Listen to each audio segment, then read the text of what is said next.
Please welcome into the Around the Horns podcast, it's your boy Tristan, your main man Mario, and it has been too long. I'm tired of saying it, Mario.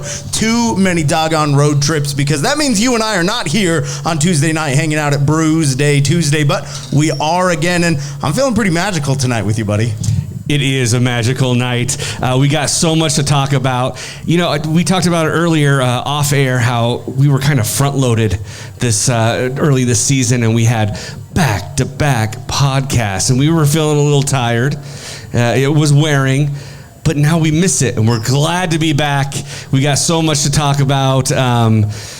Have your wand at the ready, Tristan, because it is Wizard Weekend. Wizard Weekend, and to get the thing kicked off, we're bringing in the head wizard, the grand master of them all, VP and Coach Dave Nelson.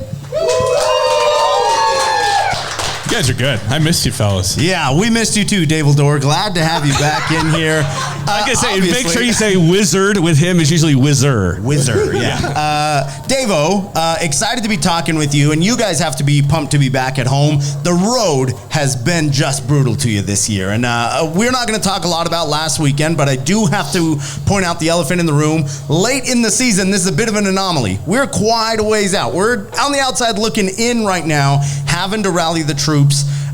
Going into this weekend's games, again against Rock Springs, 3 chances to claw your way back, must-win games, right? Yeah, absolutely. I think, again, at any point in time, there's certain games throughout the year that, internally you look at our challenges for the group or must-win, situations, and obviously this weekend having a 3-game homestand against, again, Rock Springs, where unfortunately didn't go our way last week. Again, 6 points are on the line. We need all 6, and so it's important that we have a good week here of preparation and a bounce-back week. And kind of to your point, not to dwell on the past. We don't really have time to dwell on the past. So it's just important that we move forward and find a way to put a good body of work together this week. And then obviously it starts with Thursday night leading into 3 games. So. Now, before we look ahead too much, I also want to ask about what's happened over the last 2 weeks. And, Dave, one of the toughest parts of junior hockey is doing exactly what you're supposed to do and then having it actually happen. Because your goal in the NCDC is to develop guys, get them ready for the next level. And unfortunately, you did a darn good job of developing guys, and they left. And now they are on the road to the playoffs with other teams, and they're exploring their opportunities. That's tough as a guy not only in charge of putting 6 great skaters on the ice every night, but putting a roster together. This late in the season, you've added a couple of new faces. How do you feel like that energy has kind of brought some new life to the team? How do you feel like you're growing through those pains too? Yeah, I think obviously, again, there's changes all year long, right? We say it early on in the year, day one, look around, there's, probably not going to be this many faces at the end of the year that, are starting with you, and we understand that part of it. And obviously the players do too. Again, we say it all the time too. Obviously, we believe Pueblo's a special place for players to come here, develop, be a part of the community, and obviously play in front of the best fans. And sometimes it's sad to see guys go, but at the end of the day, 26, 40 guys that end up rolling through your program on a given year, it's their career and their path as well too. And we might not like the decision at times. It comes at difficult circumstances at points of the year, but again, it is what it is. You got to roll with it and move on, and focus on the next day, the next game, and obviously the group you have in front of you. Well, let's talk about those next games. We got Thursday night. Thursday nights have typically been a little harder to fill in. People got to go to work the next day. They're not buying the same amounts of beer, though we're trying to get them lubed up as much as possible for the whole weekend. But right after that, we got Friday night. We got to call it out. We're wearing the jerseys. We got Wizard hockey night going on. We got to be very careful how we phrase these things, everybody. But we've got United Way coming in every year for quite some time now. They've done a special night. How important is this for you guys with your community partnership and being able to give back to the community with a night like this? Yeah, I think obviously, again, each year we have tremendous support with our community partners. Obviously, again, we've done 4 or 5 now jerseys this year, depending on the weekend. But obviously, our partnership with United Way and being partners within the community, partnering on different things that we've done in the community. the teddy bear toss to obviously we got a few things in the works for next year as well too, but annually with the United Way weekend, based around, their theme of the year. And obviously we were part of their annual dinner as well too, where had some interesting costumes and whatnot going on that side, but it was magical as well. It was. But literally, we had a magician that blew your mind, Davo. Yeah, interesting. But I think each year the jerseys get better. This year, it's again, you guys are wearing them tonight, but they're super awesome. It's a lot of fans I think will enjoy them and obviously enjoy bidding on them and hopefully wanting them to bring home. So super grateful obviously for our partnership with United Way and continuing to do what we do not only in the rink but in the community together. Yeah, if at any point, Bulls fans, it sounds like you hear the name of a beloved wizard that you remember reading the books of growing up, we're just saying hockey pucker. Nobody is saying any name of any wizard. He who shall not be named, not coming out this weekend. We've got some fun things planned. We've got some good intermission games coming up, but an entire weekend hopefully, full of hockey and hopefully getting back on track, Davo. You talk about how deep in the season it is to be coming away with games you cannot miss. But you've also got guys that are really hitting their stride. I want to talk about some guys that are making their name now. A couple of guys we're going to talk to in just a few minutes, but a guy we talked to earlier this season, coming back as number 17, finishes the weekend with a hat trick. How good is it to see guys that have kind of been itching, now that they're getting this expanded ice time, really capitalize on it? Yeah, I think, again, you can look at it one of two ways. Obviously, when you do lose players in your lineup that are moving on to other teams and those opportunities, it's again difficult not only just for the work they put in, not only for our program but for the fellows and every day of practice, the gym, games itself, but we've said it before, it could have been an injury or season-ending injury as well too, right? So it doesn't really matter if they're taking on other opportunities or it's a season-ending injury. Somebody's got to step up and take those opportunities within their game and power play, PK time, 5-on-5. It doesn't really matter. And obviously Mets this weekend there. Again, if you were to talk with him, I don't think he's put up the points he would have hoped for or liked this year. But that whole line Saturday night was a huge driver for us. Obviously, didn't go our way for getting the victory, but him, Wennogle, Woody, they were a force to be reckoned with, and it got to a point where I think mentally they were in a good place where they weren't really tired either. So you're just kind of rolling on them and leaning on them, and again, we're able to follow back with obviously Clarkey and Arnie and Sherbs. That's a good line to follow back with. And again, do we lose good players? Yeah, but we have good players in our room, and we're just excited for guys to step up in those roles for eventually a huge weekend coming up. And speaking of excited, we have so many new guys that have not experienced the Pueblo Bulls home crowd vibe.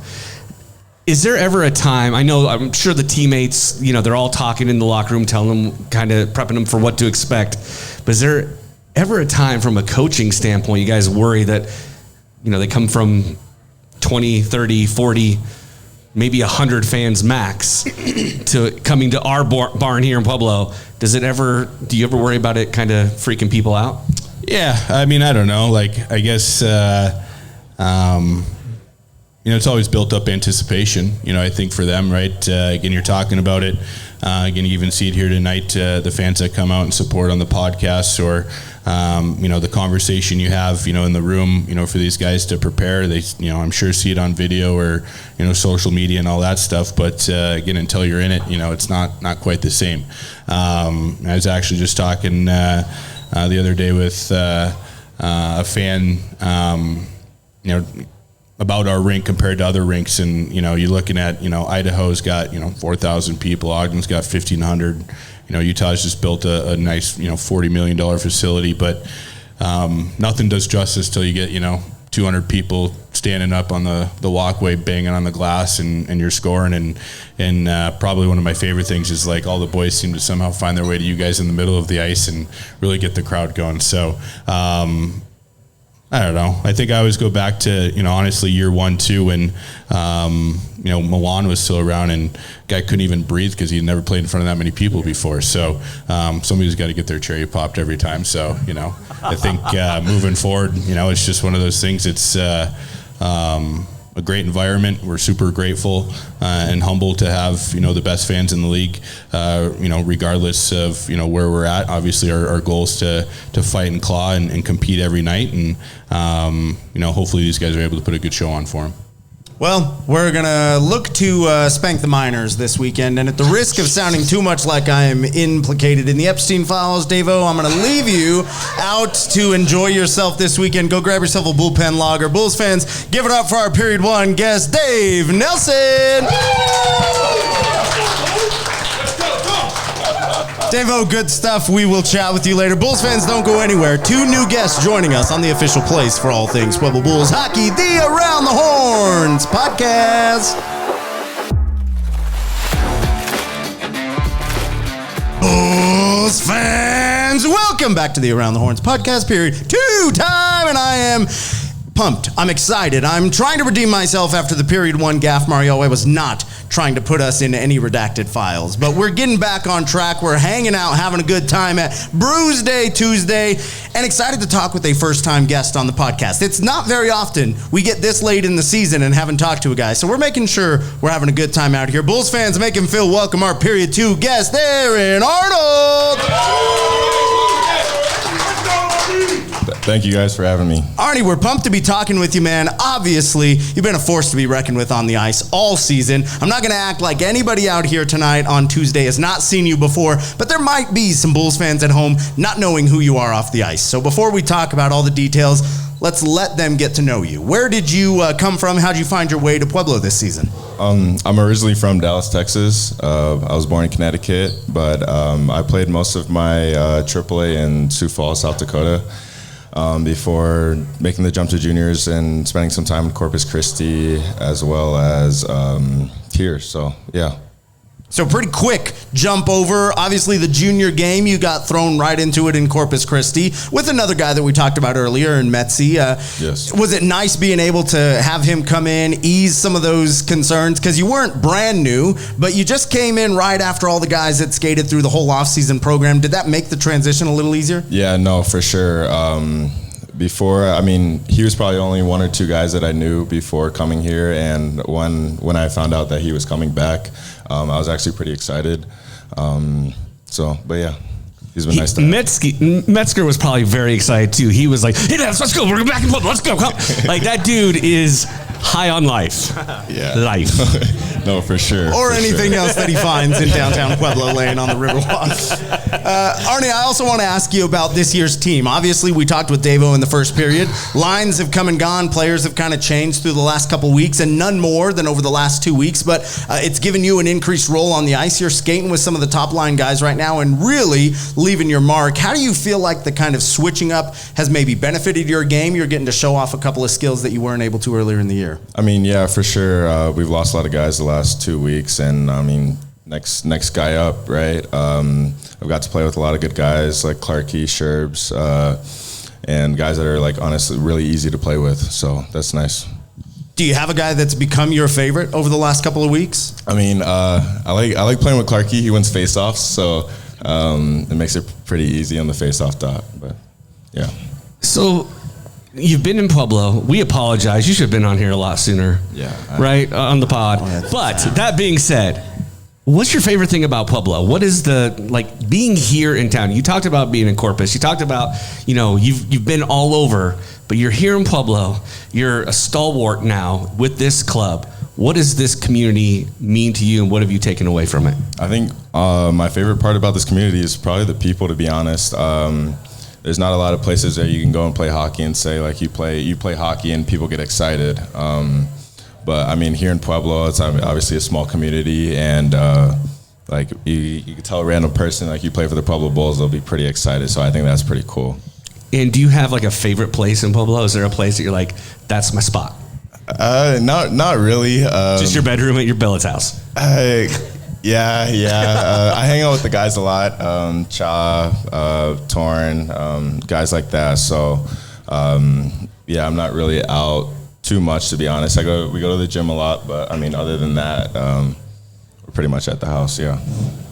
All right, it's time for the segment, Arnie, which is maybe lucky for you that you got on so late because you got to see guys get thrown under the bus and you got to see guys throw other people under the bus. So now it's your turn as we ask you about the best and the worst on this year's team. Let's go easy on you first. I think you're known for your silky smooth hands, but if it's not you, who's got the best hands on this year's squad? That's actually a pretty good question. I think I wasn't ready for that one. Should watch the show. Yeah. We Woody, ask it every week. I think Woody. He's got a pretty good toe drag. I hate to say it, but and he's got a good shot as well. So, but yeah. Which is the next question? Who's got the most deadly shot? I hate to say Woody again, but it's a pretty obvious answer. I think you ask any guy on our team, they'll probably say Jagger Wood. All right, that's 2 for 2. I know he's not the fastest on this year's team, so when I ask you who the fastest on this year's team we do is. have a lot of guys that have good hands, though. Joe's back there. He's got pretty good hands, but for the fastest, we've been doing a lot of skating. Probably say Cha. I think Cha wins a lot of races. Is it just easier that you have your teammates just like dead in front of you, so you're like that guy and that guy, and I don't know who else plays with me. They think it's pretty funny, so. I've seen Parker Cha skate. He is not the fastest on this year's team. I think Mario could beat him in a race down and back across the ice. I'll let those slide. The answer is always Clay Ellsworth. Elsie is the dude can get from one end to the other really quick. I think Clay Ellsworth and Mario as well. One of the new guys that we just had come in this last week. There, I like him already. Yeah. Now I will ask you, in honor of one of the guys that's back there, who we're going to talk to in just a couple of minutes. Who's got the hardest head on this year's team? The hardest head. Wow. Like when it bounces off the ice, and they're just like, "Hey, no problem." I don't really know. Yeah, I would say it's the guy that you're staring at back there who's had like 9 concussions since he's gotten to Pueblo. I mean, it's got to be Joey. A lot of concussions this year.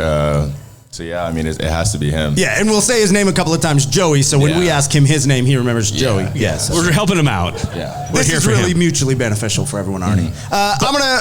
We got to find out from him who the softest is. No. Yeah, well, I want to hear it from him now.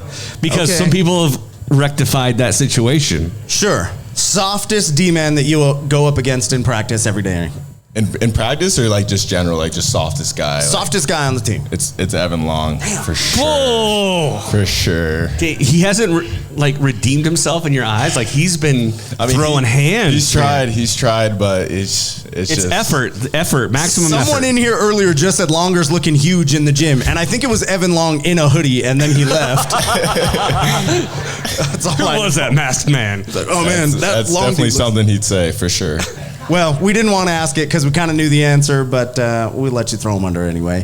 Arnie, big weekend of hockey coming up. You got 6 points on the line against the team that just swept you at their home ice. What are you going to do to get things right and pull 6 points of your own this weekend? I think we got to play hard.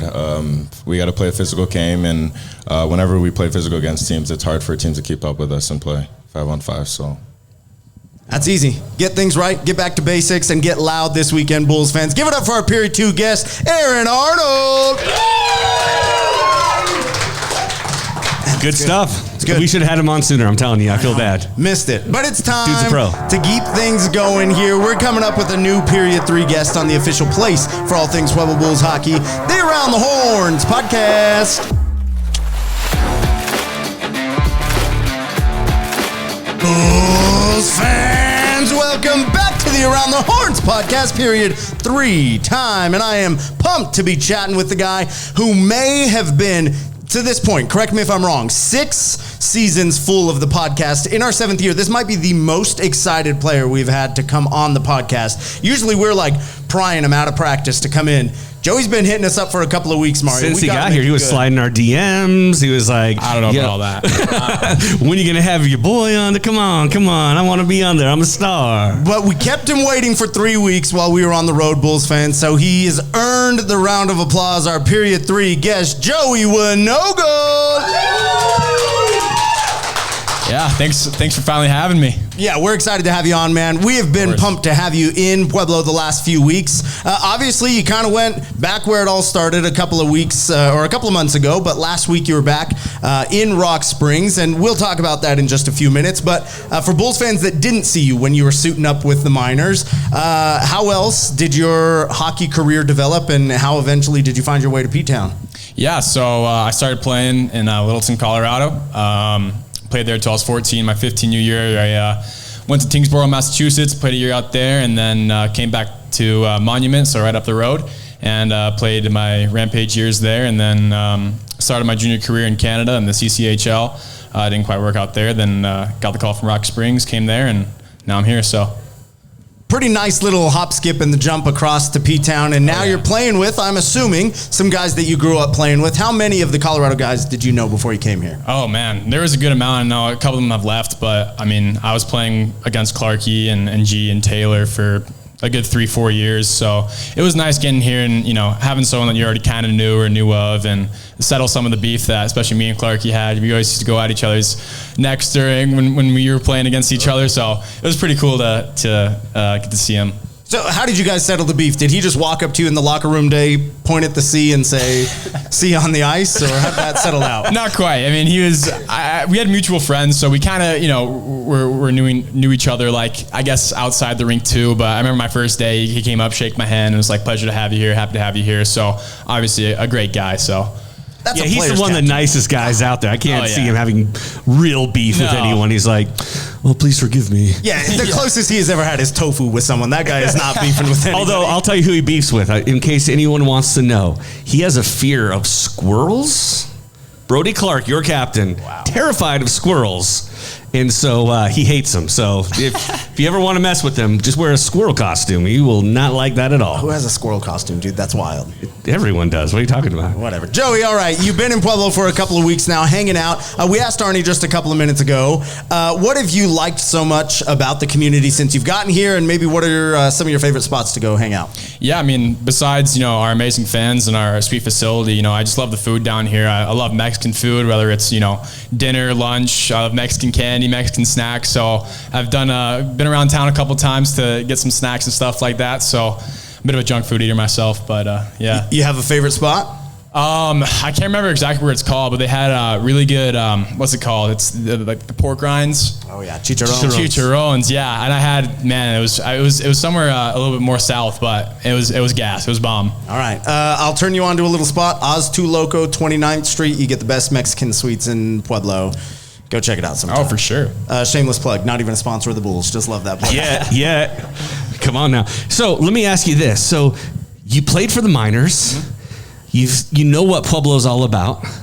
What is the difference playing against Pueblo to being part of Pueblo? I mean, it's fairly obvious. I mean, it's obviously the energy of the team, but energy of the rink. Like coming and playing against Pueblo in our barn is like the toughest thing I had ever done. I mean, I think it's harder than it is in Idaho or Ogden, and they have sweet fans too. But I think our fans are just so passionate and just so into it that it really is like it's so much harder to play there. And my billet dad Bennett, he's always screaming, banging the puck on the glass in the beer garden. So I was telling you before that in warm-ups I used to shoot pucks at him to kind of fire him up. And then my first day I show up at his house and I'm like, oh my God, that's him. That's the guy I was always shooting pucks at. So no, it was pretty cool. And that's awesome. That's probably the hardest part is just the energy of the crowd. And you got buddies still back there in Rock Springs. Yeah. How jealous are they that you're here and they're stuck there? They're pretty jealous. They're pretty jealous of the fans and the sweet facility. So obviously a chance to come and hang out and see it all, but a big weekend. We talked with Davo, we talked with Arnie. You can't really lose a game from here on out, Joey. You've got to push forward. You've got to get every point possible to eke in to the Mountain Division playoffs. This is a tough NCDC division, maybe one of the toughest out there. You're playing against tough competition all the time through the end of the year. How do you keep guys motivated? How do you find the motivation yourself? And what's it going to take to truly kick it into the playoffs late here? Yeah, I think it's just, finding the inner motivation of the team, doing it for each other, doing it for our fans, doing it for our town. And I think we owe it to ourselves and, to everyone, honestly. And, I go back to what Chris said, he likes to say that pressure is a privilege. And it really is. Like, I've been on both sides of that spectrum, right? Like last year in Rock Springs, we were so far down in the standings. You're not really playing anything for that night, right? And then on the flip side, I'm here now, and we're playing. We're fighting for our lives every game. So it's honestly, it really is a privilege. You've been here for a while now, so we got to ask you those questions. We want to figure out your perspective. Now, who with those hands? Who would you say? Like, your name has been brought up before. Your name has been brought up tonight, but also I think Arnie was cheating a little bit because you were just line of sight. For sure. But let's talk about those hands. Who's got those silky, smooth mitts? A guy you don't want to pump up too much is Torin, but I mean, he's got some pretty sweet hands. Sometimes they're a little too fast, but I think when he gets the move off, I mean, it's pretty silky. Like he can really get around you. He's also fast too, but his hands are unreal. I think it's a Chicago thing. I think it's all that deep dish pizza helps with the hands, because every time we get a Chicago, Illinois guy, shot too. Yeah, exactly. Yeah. Silky. It's something about that Chicago air, probably. For sure. Now let's talk about it. Whether it's a one-timer or a slap shot from the blue line, who's got the most pure shot on this year's team? I mean, everyone likes to say Woody, and I totally agree. But I mean, I think MJ has a bomb. Browner has a bomb. Like those guys, I mean, you're standing in front of the net, you're just praying it doesn't come up and hit your teeth because your jaws would be shattered. Like they have bombs, and for the most part, they're pretty accurate. So I'd say those two as well. Now I'm going to ask you, fastest skater on this year's team. And because you've been brought up a couple of times, we're close to a tie from a team perspective. So if we end up with a tie at the end of the year, we might have to put it to the test. But fastest skater on this year's team.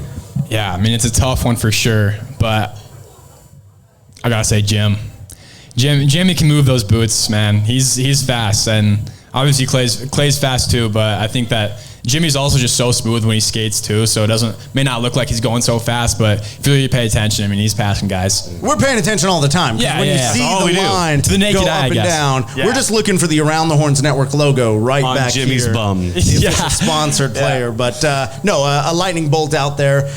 Joey, obviously getting into the end of the season here, you're looking forward to hopefully a late playoff push, but also some personal accolades. How do you feel like you would check 26 off as a successful season in your hockey career? Yeah, I mean, like you said, finishing with playoffs and making a run in playoffs and winning the Dean Cup is obviously huge, but just finishing out with the boys strong, right? At the end of the day, like, do it for one another, do it for us, do it for the fans, like I said earlier. So, I mean, just knowing that we played our hearts out every night, right? You find a way to win, and that's kind of what it is. 3 games of hockey in front of the best fans in junior hockey. You want to give them a little pump-up vibe here to send us off? Horns up, baby. Ooh, easy. 2 words. Give it up for our period 3 guest, Joey Wennogle. Now, Mario, a big weekend of hockey. If you haven't already, you're only going to have a couple hours by the time this drops. Get your tickets for Thursday night. Come hang out with us Friday night for the United Way Magic Weekend. And then Saturday, we're back with some more specials. Friday, though, sick giveaway. Excel Energy is donating to United Way of Pueblo County some magic wands for the first 200 guests to arrive. So you want to be there soon, you want to be there early, and you want to get your wands because we want to light up those stands. I was going to ask you all night if that was a wand in your pocket or if you were just that pumped to be back at Brews on a Tuesday night. Both. Okay. We're going to let that go. We're going to redact that part from tonight's episode, and we will see you at the PIA and Event Center at the official place for all things Pueblo Blues hockey, the Around the Horns Network. Good job, dude. Awesome.